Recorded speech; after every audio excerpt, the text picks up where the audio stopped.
Aduh, 엄마? 남순아!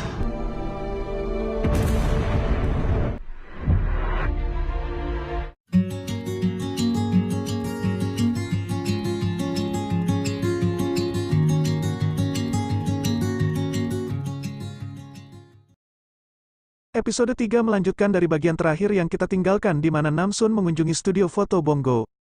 Ketika dia melihat wajahnya, dia menghentikan langkahnya dan memutuskan untuk membuka studionya kembali, sehingga dia bisa mendapatkan fotonya. Tapi Namsun kemudian mendapat telepon dari Hisik yang memberitahunya bahwa wanita yang menipunya telah tertangkap, dirasa tidak memerlukan foto lagi. Dia berterima kasih pada Bongo dan bergegas pergi. Setelah beberapa saat, Bongo mencoba mengejarnya tapi Namsun sudah melangkah pergi jauh.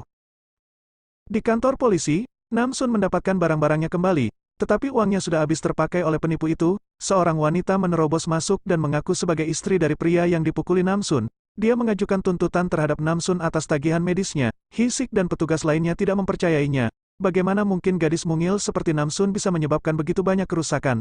Tapi Namsun mengaku jika telah melemparkan pria itu sejauh 50 kaki. Namsun dengan tegas menyatakan bahwa ia akan membayar ganti rugi secepatnya setelah ia bekerja dan mendapatkan uang. Hisik mengejar Namsun setelah dia pergi untuk memastikan dia baik-baik saja. Ketika Hisik menyuruhnya belajar berbicara secara formal, Namsun mengatakan kepadanya bahwa dia tampan dan kemudian kabur. Sementara itu, para rekannya melihat rekaman video melalui handphone saat Namsun mengangkat kayu untuk membuat ger Mongolia di Taman Sungai Han. Hisik terkejut melihat kekuatannya. Dia teringat akan pernyataan bohemian itu dan menyadari bahwa Namsun memang benar-benar melihatnya menari dengan celana dalamnya. Di The Heritage Club, Gemju membuka amplop yang diterimanya dan melihat kartu bernama Opulentia. Dia kemudian diperkenalkan ke Ryu Si-oh. Mereka berdiskusi bagaimana keduanya adalah orang yang bukan berasal dari keluarga kaya. Sementara itu, Hwaja mengundang anggota gengnya ke rumah Gemju. Dia mengatakan kepada mereka bahwa dia berubah pikiran dan ingin terus hidup sebagai Namsun. Namun untuk itu, Namsun yang asli harus disingkirkan. Hwaja menunjukkan kepada mereka video Namsun dan meminta mengumpulkan semua gengnya untuk melawannya. Di tempat lain, Gil Jonggan kembali ke gedungnya dan menemukan keributan di sekitar mobil yang dia tinggalkan terbalik. Pemilik mobil yang bersikap kasar padanya, mengadukan hal itu kepada polisi. Di kantor polisi, salah satu petugas mengenalinya dari prestasinya pada tahun 1983 ketika dia masih muda. Dia menyelamatkan wilayahnya yang akan diambil alih oleh geng kekerasan dengan memukuli mereka semua. Bahkan kejadian itu berselang 3 hari setelah melahirkan Gemju. Setelah berurusan dengan pemilik mobil yang kasar, dia hendak pergi tetapi melihat seorang pria memasuki kantor polisi. Itu tidak lain adalah Ah Min Hyuk. Dia mendatangi Bong Sun yang sedang diinterogasi oleh polisi karena memukuli 2 pria yang mencoba mencuri dan menganiaya anjing yang tidak bersalah. Gil Jonggan bertemu dengan Bong Sun dan mereka mengadakan reuni yang manis. Bongo berbicara kepada Nam-in tentang bagaimana menurutnya gadis di studio itu adalah Namsun. Nam-in melakukan pembacaan kartu tarot untuk Namsun dan memberitahu ayahnya bahwa Namsun akan mendatangi mereka. Di kantor polisi, Hisik meminta pemeriksaan latar belakang semua orang yang berada dalam penerbangan dari Mongolia waktu itu. Rekannya mengatakan kepadanya bahwa tidak dapat menemukan bukti melalui handphone yang mereka sita. Dia kemudian mendapat telepon yang mengatakan bahwa salah satu penumpang penerbangan tersebut tewas. Ternyata penumpangnya, seorang perempuan, meninggal karena obat yang sama yang ditemukan polisi di botol susu formula bayi. Tim forensik memberitahu mereka bahwa obat itu lebih kuat daripada obat lain. Mereka melanjutkan pemeriksaan ke apartemen wanita itu. Di sana mereka tidak menemukan adanya makanan. Hisik menduga bahwa obat tersebut menghentikan keinginan seseorang untuk mengonsumsi makanan. Mereka terus melakukan pencarian dan pandangan Hisik tertuju pada masker di saku jaket. Sementara itu, Ryu Si-oh mengunjungi laboratorium yang terletak di pegunungan. Di tempat lain, dengan harapan mendapatkan sejumlah uang, Namsun mengambil pekerjaan di sebuah lokasi syuting, tetapi tidak senang dengan perannya yang hanya menjadi pemain figuran. Saat tiba makan siang, Namsun menyadari bahwa para pemeran figuran tidak diberikan makanan yang sama dengan pemeran utama. Namsun berdebat dengan sutradara yang menurutnya tidak bekerja dan hanya berteriak, dan Namsun akan memecatnya. Adegan ini sangat lucu di mana pemain figuran mencoba memecat sutradara pembuat film. Kemudian Namsun mendorong truk makanan ke arah figuran dengan satu tangan sehingga bisa menikmati makanan yang sama. Hisik mengunjungi Ger Namsun tapi dia tidak ada di sana. Dia kemudian mendapat telepon dari orang yang menyelidiki kasus anak hilang di Mongolia. Dari daftar yang dia kirimkan, Hisik menemukan nama Namsun. Gemju mengetahui bahwa Opulentia adalah organisasi filantropi dan menyumbangkan uang untuk itu. Sekretarisnya memberitahu dia tentang rencana Hwaja namun Gemju tidak ingin memperlakukannya dengan buruk. Namsun mengunjungi pria yang dia lukai di rumah sakit dan memberinya uang. Dia mengatakan jika wanita yang mengaku istrinya menuntut untuk membayar tagihan medisnya. Wanita yang menunggunya tampak kaget mendengarnya. Rupanya, wanita yang datang ke kantor polisi itu adalah simpanannya. Saat Namsun keluar dari ruang itu, istrinya murka dan melemparnya. Hwaja bersama para gengnya pergi ke taman untuk menghancurkan ger Namsun. Nayong, sekretaris Gemju, mengetahui hal ini melalui mata-mata yang ia suruh tapi tidak tahu jika yang diserang Hwaja adalah putri majikannya. Dalam perjalanan ke taman bersama temannya, melalui penglihatan supernya, Namsun melihat para geng itu menghancurkan ger miliknya. Polisi juga mendapat laporan tentang hal itu. Menggunakan kecepatan supernya, Namsun berlari ke taman dan menghadapi geng tersebut, meminta mereka untuk berhenti tapi hanya disambut dengan cibiran. Namsun melemparkan salah satu dari mereka ke sungai.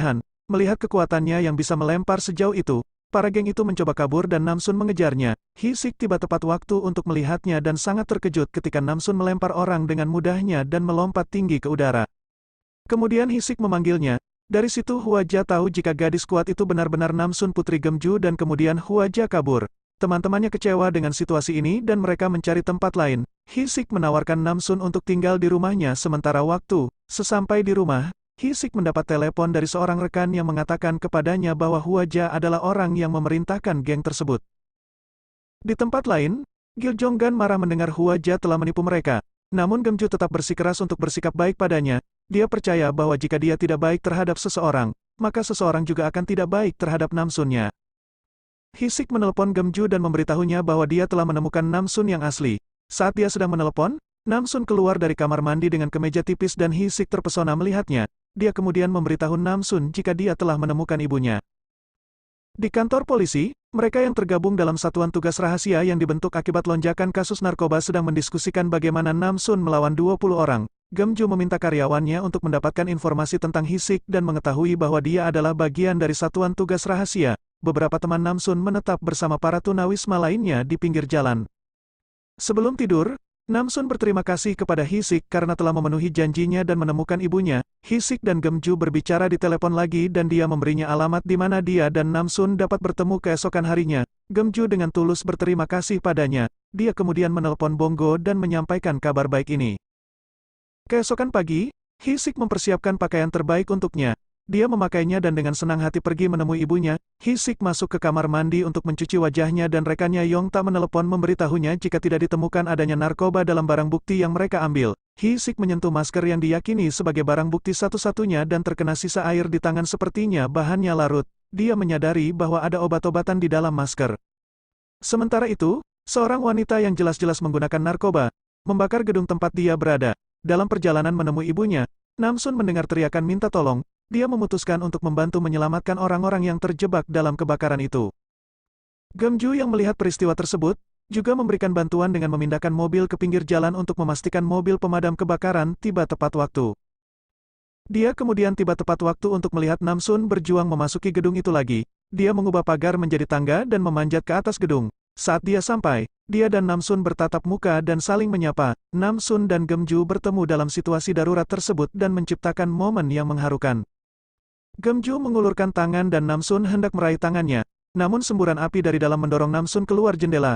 Saat dia terjatuh, Gemju melompat dari tangga dan meraihnya di udara. Strong Girl Namsun episode 3 berlanjut dengan banyak hiburan dan sensasi.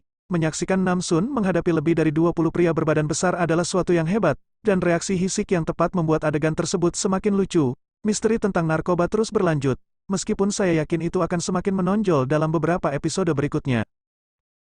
Sangat menarik untuk mengetahui bahwa Hisik adalah bagian dari gugus tugas rahasia yang memerangi narkoba. Selain itu, pengungkapan tentang obat-obatan yang ada di masker wajah adalah hal yang bagus.